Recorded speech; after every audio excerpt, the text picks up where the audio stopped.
Hi, welcome to my channel. All updates for you. First time சேனலுக்கு வரவங்க மறக்காம subscribe பண்ணிக்கோங்க. இந்த வீடியோல அண்ணாமலை யுனிவர்சிட்டி டிஸ்டன்ஸ் எஜுகேஷன் பத்தின அப்டேட் தான் பார்க்க போறோம். மே 2025 எக்ஸாமினேஷனுக்கு எக்ஸாம் ஃபீஸ் போர்ட்டல் ஓபன் பண்ணியிருந்தாங்க. நேத்தோட வித்தவுட் பெனால்ட்டியோட டேட் வந்து கம்ப்ளீட் ஆயிடுச்சு. இன்னைக்கு போர்ட்டல்ல பார்த்தா 500 rupees வந்து ஃபைன் ஆட் ஆகி தான் வந்து ஷோ ஆகுது. இன்றைக்கும் நாளைக்கும் மட்டும்தான் ஃப்ரெண்ட்ஸ் எக்ஸாம் ஃபீஸ் பே பண்ணுறதுக்கு டைம் இருக்குது. அதுவுமே வித் பெனால்ட்டியோட தான் வந்து போட்டிருக்காங்க. மே 2 எக்ஸாம் ஃபீஸ் போர்ட்டல் வந்து க்ளோஸ் ஆகிரும் அப்படின்ற இன்ஃபர்மேஷனும் ஆல்ரெடி கொடுத்துட்டாங்க. ஃபர்தர் எக்ஸ்டென்ஷன் எதுவுமே இருக்காது. சொன்னது போல் மே 19 உங்களுக்கு எக்ஸாம் வந்து ஸ்டார்ட் ஆகும். அந்த 6 சென்டர் தவிர வேறு எங்கேயுமே எக்ஸ்ட்ரா சென்டர் எதுவுமே ஆட் பண்ணல. அந்த 6ல் ஏதாச்சும் ஒன்று தான் நீங்கள் எழுதுகிற மாதிரி தான் இந்த டைம் யூனிவர்சிட்டி சைடில் சொல்லியிருக்காங்க. அண்ணாமலை நகர் சென்டரை சூஸ் பண்ணியிருக்கவங்களுக்கு மட்டும் யூனிவர்சிட்டியில் ஹாஸ்டல் ஃபெசிலிட்டி கொடுத்துருக்கதா இப்போ இன்ஃபர்மேஷன் கிடச்சிருக்கு. கேர்ள்ஸ் நீங்கள் யாராவது அண்ணாமலை நகரை வந்து சூஸ் பண்ணியிருக்கீங்க, யூனிவர்சிட்டியில் எக்ஸாம் எழுத போகிறீங்கன்னா நீங்கள் யூனிவர்சிட்டியை வந்து காண்டாக்ட் பண்ணுங்கள்.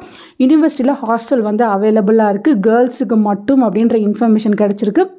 நீங்கள் யூனிவர்சிட்டியில் தங்கி யூனிவர்சிட்டியே வந்து எக்ஸாம்லாம் கம்ப்ளீட் பண்ணிட்டு வந்துக்கலாம் ஃப்ரெண்ட்ஸ். ஸோ ஒன்ஸ் யூனிவர்சிட்டியை காண்டாக்ட் பண்ணி கேளுங்க. கள்ளக்குறிச்சி எக்ஸாம் சென்டர் பற்றி ஆல்ரெடி வந்து சொல்லியிருந்தேன். என்னோட அட்மின் வந்து அந்த சைடில் தான் இருக்கிற ஹாஸ்டல் அரேஞ்ச்மெண்ட்ஸ் பண்ணி கொடுப்பாருன்னு சொல்லியிருந்தேன். ஸோ ஹால் டிக்கெட் வரட்டும், எங்கே வந்து எக்ஸாம் சென்டர் போடுறாங்கன்னு பார்த்துட்டு ஹாஸ்டல் அரேஞ்ச்மெண்ட்ஸ் வந்து பண்ணிக்கலாம் அது போல் வந்து சொல்லியிருக்காங்க. ஏன்னா எந்த ஸ்கூல் எந்த காலேஜில் வந்து இந்த டைம் போட போகிறாங்கன்னு தெரியல. நம்ம ஹால் டிக்கெட் பார்த்தா தான் எந்த ஸ்கூல் எந்த காலேஜுன்னு நமக்கும் தெரியும். ஸோ அது வந்ததுக்கப்புறம் அதுக்கு நியர்பையில் ஏதாவது ஹாஸ்டல்ஸ் இருக்குன்னா பாய்ஸ் கேர்ள்ஸுக்கு செப்பரேட்டாக நம்ம அரேஞ்ச் பண்ணிக்கலாம்.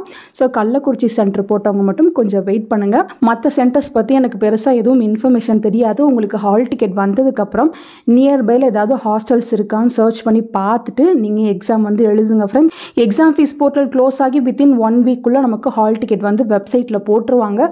ஸோ ஹால் டிக்கெட் பார்த்ததுக்கப்புறம் நம்ம எந்த ஸ்கூல் எந்த காலேஜில் போய்ட்டு எக்ஸாம் எழுத போகிறோம் அப்படின்ற இன்ஃபர்மேஷனும் கிடச்சிரும். மே 19 எக்ஸாம் ஸ்டார்ட் ஆக போகுது. டைமே கம்மியாக தான் இருக்குது. எக்ஸாம்க்கு இப்போலேருந்தே ப்ரிப்பேர் பண்ணுறதுக்கு வந்து ஸ்டார்ட் பண்ணுங்கள். எக்ஸாம் ப்ரிப்பரேஷனுக்கு உங்களுக்கு ஏதாச்சும் வீடியோ வேணுனாலும் நீங்கள் கமெண்ட் செக்ஷனில் சொல்லுங்கள். நெக்ஸ்ட்டு சில பேர் மட்டும் கேட்குற டவுட் என்னென்னா, நான் டிஸ்கண்டினியூ பண்ணலான் இருக்கேன், என்னோட டியூஷன் ஃபீஸை ரிட்டர்ன் பண்ணுவாங்களா, அது போலலாம் வந்து கேட்குறீங்க. ஒன்ஸ் நீங்கள் யூனிவர்சிட்டிக்கு ஒரு அமௌண்ட் பே பண்ணிட்டீங்க அப்படின்னா கண்டிப்பாக அதை ரீஃபண்ட் பண்ண மாட்டாங்க. எக்ஸாம் ஃபீஸ் பே பண்ணுறதுக்கும் டைம் க்ளோஸ் ஆக போகுது. முடிஞ்சளவு சீக்கிரமாக எக்ஸாம் ஃபீஸும் பே பண்ணிக்கோங்க. ஃபர்தராக ஹால் டிக்கெட் ஓரியன்டாக அப்டேட் கிடச்சா கண்டிப்பாக வீடியோ போட்டு சொல்கிறேன். தேங்க்யூ ஃபார் வாட்சிங்.